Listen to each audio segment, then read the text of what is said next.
కాకతీయ రాజులు ఓరుగల్లును రాజధానిగా చేసుకొని రాజ్యాన్ని ఏలుతున్న రోజులవి. కాకతీయ రాజైన ప్రతాపరుద్రుడు సార్వభౌముడిగా ఉన్న కాలంలో చర్లలోని గడీకోట ఒక సామంత రాజ్యంగా ఉండేది. ఇప్పుడు మీరు చూస్తున్న ఈ పల్లెటూరు వచ్చేసి తెలంగాణ రాష్ట్రం భద్రాద్రి కొత్తగూడెం డిస్టిక్ చర్ల మండలం. ఈ మండలంలో కొన్ని శతాబ్దాల క్రితం రాజులు పరిపాలించిన ఊరు అన్నమాట ఇది. సో ప్రజెంట్ ఇప్పుడు ఇలా ఉంది. ఊరు చూడడానికి చాలా చిన్నగా ఉంది, పైగా మారుమూల పల్లెటూరు. ఈ ఊర్లో గొప్పగా చెప్పుకోవడానికి ఏముంది, పొలాలు అడవులు తప్ప అని మీరు అనుకోవచ్చు. కానీ చరిత్రకు కూడా అంతు చిక్కనటువంటి ఆదివాసీ వీరుడి పోరాట గాథ ఈ ఊరిలోనే మొదలైంది. ఇప్పుడు మీరు చూస్తున్న ఈ ప్లేస్లో కొన్ని శతాబ్దాల క్రితం ఒక పెద్ద గడీ కోట ఉండేది. సామంత రాజ్యంగా ఉండేది ఈ ప్లేస్ అంతా. కాలక్రమంలో గడీకోట గడింకోటగా మారింది. ఇక్కడ ఉన్నటువంటి గడింకోటకు బేగిరాముడు రాజుగా ఉండేవారు. ఈ గడింకోటకు సర్వ సైన్యాధ్యక్షుడిగా తిప్పాపురానికి చెందిన గిరిజన వీరుడు కూరం వీరాస్వామి ఉండేవారు. కాలం అనుకూలించకపోవడంతో బేగిరాముడు సమయానుసారంగా కప్పం కట్టలేకపోయాడు. ప్రతాపరుద్రుడు తన సైన్యంతో గడింకోటపై అకస్మాత్తుగా దాడి చేయించాడు. పిచ్చుకపై బ్రహ్మాస్త్రం అన్నట్టు కాకతీయ సైన్యం ముందు గడింకోట సైన్యం విలవిలలాడిపోయింది. కాకతీయ సైన్యాన్ని ఎదుర్కొనేందుకు గడింకోట సైన్యం సర్వశక్తులను ఓడింది. ఈ యుద్ధంతో గడింకోట శవాల గుట్టగా మారింది. గడింకోట సైన్యాన్ని ముందుండి నడిపించిన సేనాధిపతి కూరం వీరాస్వామి కొన ఊపిరి వరకు శత్రువులను చీల్చి చెండాడి వీరమరణం పొందాడు. యుద్ధానికి వెళ్లిన భర్త తిరిగి రాలేదు. ఏం జరిగిందో తెలియదు. భర్త జాడ కోసం గడింకోటకు బయలుదేరింది వీరాస్వామి భార్య. గడింకోటకు చేరుకున్న ఆవిడకు శవాల కుప్ప మధ్యలో తన భర్త శవం కనిపించింది. తన మనసులో ఉన్న బాధని దుఃఖాన్ని పట్టి బిగించి అమాంతం తన భర్త శవాన్ని భుజం మీద వేసుకొని ఇంటి దారి పట్టింది. ఇప్పుడు మీరు చూస్తున్న ఈ దారి వెంబటే కూరం వీరాస్వామి శవాన్ని తన భార్య భుజాల మీద వేసుకొని నడకదారి ప్రయాణించిందనమాట. సుమారు 1800 శతాబ్దాల క్రితం నాటి చరిత్ర అనమాట ఇది. 1800 శతాబ్దాల క్రితం నాడు ఈ ప్లేస్ అంతా ఎలా ఉండేదనేది మీ ఊహకే వదిలేస్తున్నాను. సుమారు ఒక 8-9 కిలోమీటర్లు తన భర్త శవాన్ని భుజాల మీద వేసుకొని అడవుల్లోంచి రాళ్లల్లోంచి ముళ్ళల్లోంచి ఆవిడ తన శవాన్ని మోస్తూ తిప్పాపురం గ్రామానికి తీసుకొని వెళ్ళడం అనేది జరిగిందనమాట. ఇప్పుడు ఉన్నటువంటి ఈ జనరేషన్లో రోడ్లు వేయడాలు, తార్ రోడ్డు వేయడాలు, అలాగే కంకర రోడ్లు వేయడాలు ఇలాంటివన్నీ జరిగాయి. కానీ అప్పుడు ఆ కాలం నాడు ఎటువంటి రోడ్డు సౌకర్యం కూడా లేదు. కేవలం అడవి దారి వెంబటే తన శవాన్ని ఒక మహిళ మోసుకుంటూ రావడం అనేది నిజంగా అది మామూలు విషయం కాదు. ఇప్పుడు నేను మీకు తిప్పాపురం గ్రామం ఎలా ఉంది ప్రజెంట్ ఇప్పుడున్న సిచ్యువేషన్లో, అలాగే ఆ గ్రామంలో వీరాస్వామి వారి విగ్రహం అనేది ఎక్కడ ఉంది అనేది నేను ఇప్పుడు చూపించబోతున్నాను. తిప్పాపురం గ్రామానికి రీచ్ అయిపోయాం. సో ఇప్పుడు మీకు ఏదైతే కనిపిస్తుందో అది మొత్తం తిప్పాపురం గ్రామం అనమాట. 1800 శతాబ్దాల క్రితం నాడు వీరాస్వామి నివసించినటువంటి తిప్పాపురం గ్రామం. సో ఇక్కడ ఉన్నటువంటి ఈ ఊర్లో నాకు తెలిసిన కొంతమందిని నేను ఈ ఆర్టికల్కి సంబంధించినటువంటి విషయాన్ని అడగంగా, సో అక్కడ ఒక బ్రదర్ నాకు ఈ తిప్పాపురం గ్రామంలో జరిగినటువంటి సంఘటన తెలియజేశాడు. అండ్ అలాగే తిప్పాపురం గ్రామంలో నివసించేటటువంటి వీరాస్వామి వారి గుర్తులు ఎక్కడ ఉన్నాయి అనేటివి ఆయన నాకు చూపిస్తున్నాడు అనమాట. ఇప్పుడు రోడ్ చూస్తున్నారు కదా ఎంత భయంకరంగా ఉందో. మట్టి రోడ్డు, వర్షం పడడం కారణం చేత రోడ్డు మొత్తం జారిపోతుందన్నమాట. సో చాలా రిస్క్ తీసుకొని ఈ ప్లేస్కి వచ్చి షూట్ చేయడం అనేది జరిగింది. మీకు ఈ విషయాన్ని తెలియజేయాలి అన్న ఉద్దేశంతో. ఎందుకంటే ఈ స్టోరీ అనేది చాలా మరుగున పడిపోవడం కాదు, అసలుకి హిస్టరీలో లేనటువంటి స్టోరీని నేను మీకు ఇప్పుడు పరిచయం చేస్తున్నాను అనమాట. అండ్ అలాగే ఈ ఊర్లో చెప్పుకోదగ్గ ఆశ్చర్యకరమైన విషయం ఏమిటంటే, మన ఊర్లలో పల్లెటూర్లలో ఎప్పుడైనా సరే పెళ్ళిళ్ళు కానీ ఇంట్లో ఫంక్షన్స్ కానీ ఎటువంటి శుభకార్యాలు జరిగినా ముందు మన ఊర్లో ఉండేటటువంటి గుళ్ళకి వెళ్ళి మనం పూజలు జరిపించడం అనేది ఆనవాయితీగా వస్తుంది. కానీ ఇక్కడ ఉన్నటువంటి తిప్పాపురం గ్రామంలో ఏ ఇంట్లో ఎటువంటి శుభకార్యం జరిగినా సరే ముందుగా వీరాస్వామి వారి విగ్రహం దగ్గరికి వచ్చి పూజ చేసిన తరువాతనే ఆ కార్యక్రమాన్ని మొదలు పెట్టడం అనేది జరుగుతుందన్నమాట. సో అదే చాలా సంవత్సరాల నుంచి ఈ ఊరిలో ఆనవాయితీగా వస్తుంది. యాక్చువల్గా ఈ జర్నీ అయితే కొంచెం రిస్క్ చేసి తీసుకున్నాను. బట్ ఇక్కడ ఉన్నటువంటి ఈ పొలాలు, ఈ ప్రకృతి మాత్రం సూపర్గా ఉంది. లొకేషన్ మాత్రం చాలా బాగుంది గ్రీనరీతో. సో కొత్తగా వచ్చే పంట అన్నమాట ఇదంతా. సో నెక్స్ట్ ఇయర్కి ఇప్పుడే చిరుధాన్యాలు అనేటివి వస్తూ ఉన్నాయి. చిరుధాన్యాలు మీన్స్ రైస్ అనేది తయారవుతుంది అనమాట. సో పొలాలు చూస్తున్నారు కదా, ఎంత బ్యూటిఫుల్గా ఉందంటే ఇక్కడ ప్లేస్ చాలా బాగుంది. సో పొలాల మధ్యలో చింత చెట్టు కింద వీరస్వామి వారి విగ్రహం ఉందన్నమాట. సో కొన్ని శతాబ్దాల క్రితం ఊరంతా ఇప్పుడు ఏ పొలాలు అయితే కనిపిస్తున్నాయో ఆ ప్లేస్లోనే ఉండేది. బట్ కాలక్రమేణా ఆ ప్లేస్ చేంజ్ అయిపోవడం అనేది జరిగింది. సో ఇప్పుడు కనిపిస్తుంది కదా, చింత చెట్టు దగ్గర విగ్రహం ఉంటుందన్నమాట. అక్కడికి వెళ్ళి ఆ విగ్రహం ఎలా ఉంది ఏంటి అనేది ఇప్పుడు నేను మీకు చూపిస్తాను. సరే అండి.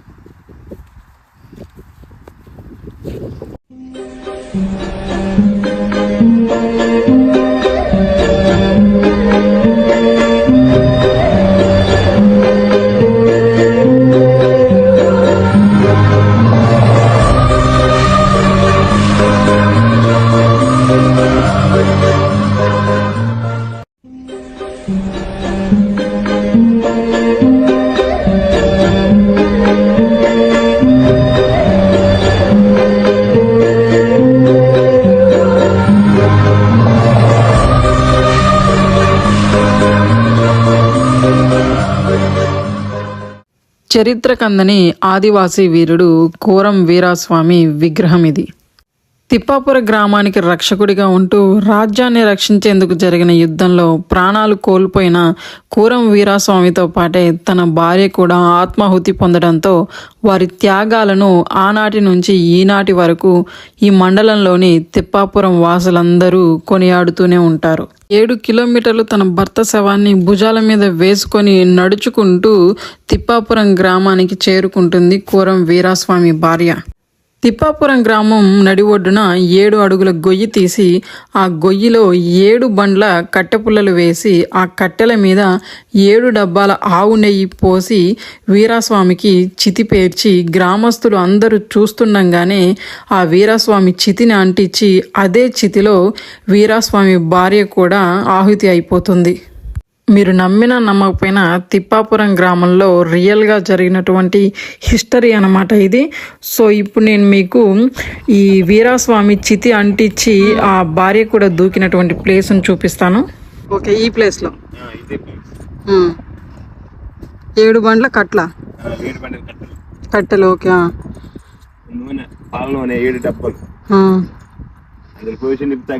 ఇప్పుడు గడింకోట నుంచి ఇక్కడికి తిప్పాపురానికి ఎన్ని కిలోమీటర్స్ వస్తుంది? 6 కిలోమీటర్లు ఓన్లీ భుజం మీద ఎత్తుకొని ఆయన శవాన్ని తీసుకొచ్చి ఇక్కడ పేర్చింది అనమాట. ఆవిడ కూడా సజీవంగా దహనం అయిపోయింది. ఇదే ప్లేస్.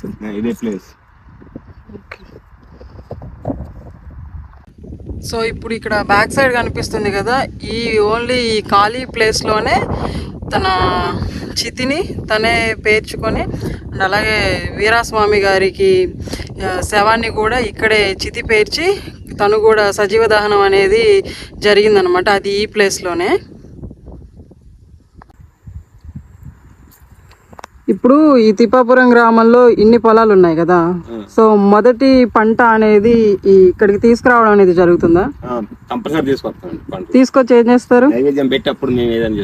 నైవేద్యం పెడతారు. ఓకే, మరి పెళ్లిళ్ళు ఇలాంటివి జరిగినప్పుడు దేనికైనా కూడా ఇక్కడ వచ్చేసి కొబ్బరికాయలు కొట్టేసి పూజ చేసి అంటే ఒక దేవుడి లాగా అన్నమాట ఈ ఊర్లో వాళ్ళకి.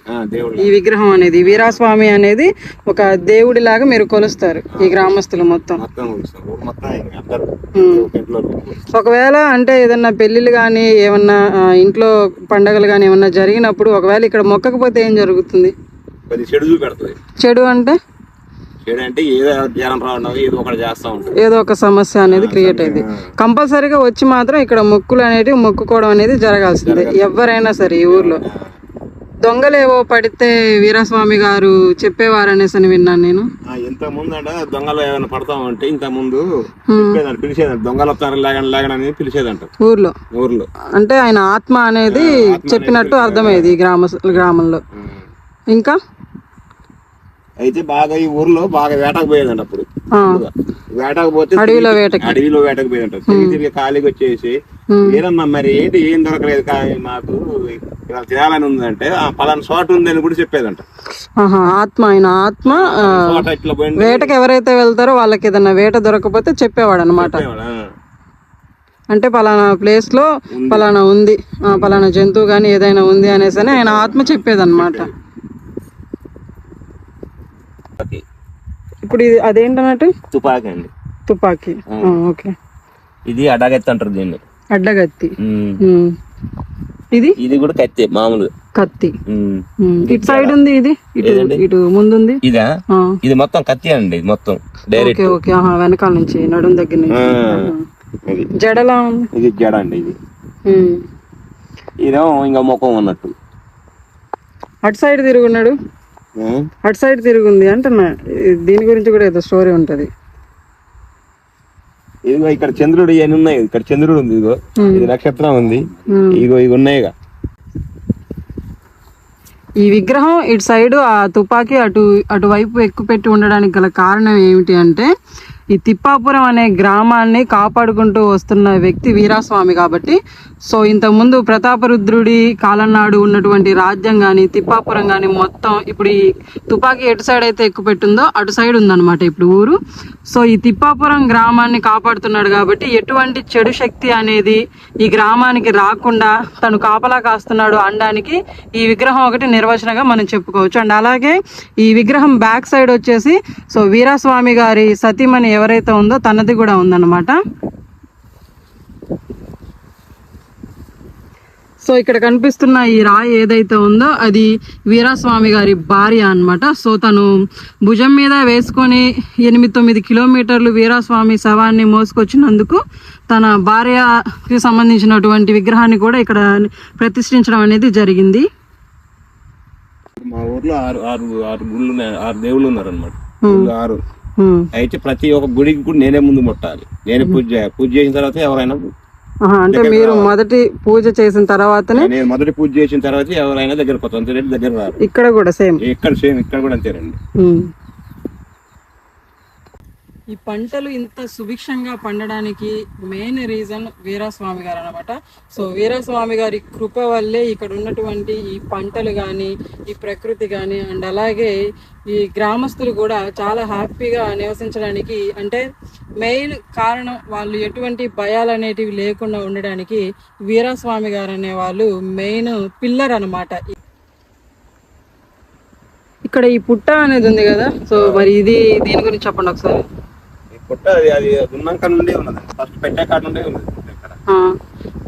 అయితే ఇక్కడ పాములు కూడా బయటకు వస్తాయండి మంచి రోజు చూసి. మంచి రోజు చూసి అంటే అనుకూలమైన రోజు దాన్ని మెచ్చుకుంటే బయటకు వచ్చి అక్కడ కూర్చొని ఉంటుంది. చూసారా మీరు ఎప్పుడైనా? అంటే ఈ పుట్టల పాము చూసారా? 2 ఉంటాయండి, 2 ఉంటుంది. ఒకటి గింతే బారు ఉంటది, గింత సర్పం ఎత్తుతుంది. నాగుపాము అది ఇంతే బారు ఉంటది కానీ బారు ఉండదు, సర్పం ఎత్తుతుంది.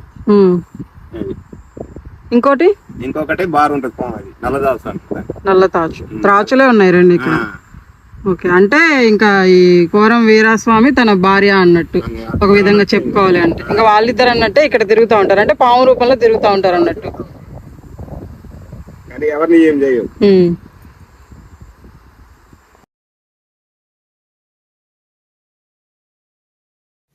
ఈ జర్నీ మొత్తంలో నాకు ఒక విషయం అర్థమైంది ఏమిటంటే, ఈ గ్రామస్తులు ఈ కోరం వీరాస్వామిని ఒక గ్రామ దేవతలాగా కొలుచుకుంటున్నారనమాట. సో ఎటువంటి ఎకేషన్స్ కానీ వారికి సంబంధించినటువంటి ఎటువంటి పండగ, ఎటువంటి శుభకార్యాలు అశుభాలు జరిగినా సరే ఈ గుడికి వచ్చి మొక్కుకుంటే వాళ్ళకి మంచి జరుగుతుందనేసని ఈ ఊరి ప్రజలందరూ నమ్ముతున్నారు.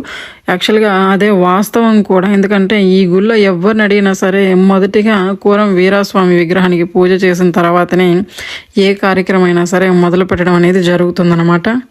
అలాగే ఈ భార్యాభర్తల త్యాగానికి గుర్తుగా ఈ గ్రామస్తులు అందరూ ఈ విగ్రహాలని ప్రతిష్ఠించి ఇద్దరిని భార్యాభర్తల్ని దేవతల్లాగా పూజించడం అనేది జరుగుతుంది.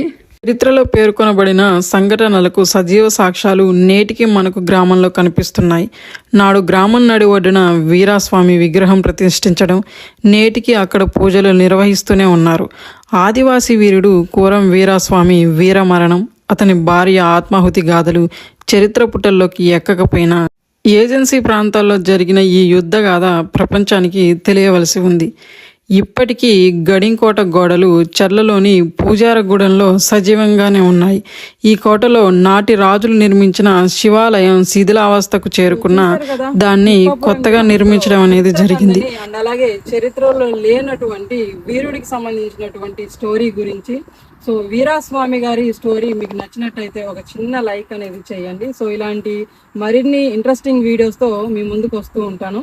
సో ఇంకా మీ ఏరియాస్లో ఇలాంటి మన చరిత్రకు అందనటువంటి స్టోరీస్ ఏమన్నా ఉంటే నాకు కామెంట్ బాక్స్లో పోస్ట్ చేస్తే డెఫినెట్లీగా నేను మీ ఏరియాకి వచ్చి వీడియో షూట్ చేయడానికి ట్రై చేస్తాను. అండ్ అలాగే జనాల్లోకి మన తెలుగు సంస్కృతి అండ్ అలాగే మన మరుగున పడిపోయినటువంటి చరిత్ర అనేది జనాల్లోకి వెళ్ళడం అనేది చాలా ఇంపార్టెంట్ కాబట్టి సో వీడియో నచ్చితే ఒక చిన్న లైక్ చేయండి. నెక్స్ట్ వీడియోలో మళ్ళీ మీ ముందుంటాను. Keep smiling. Thank you.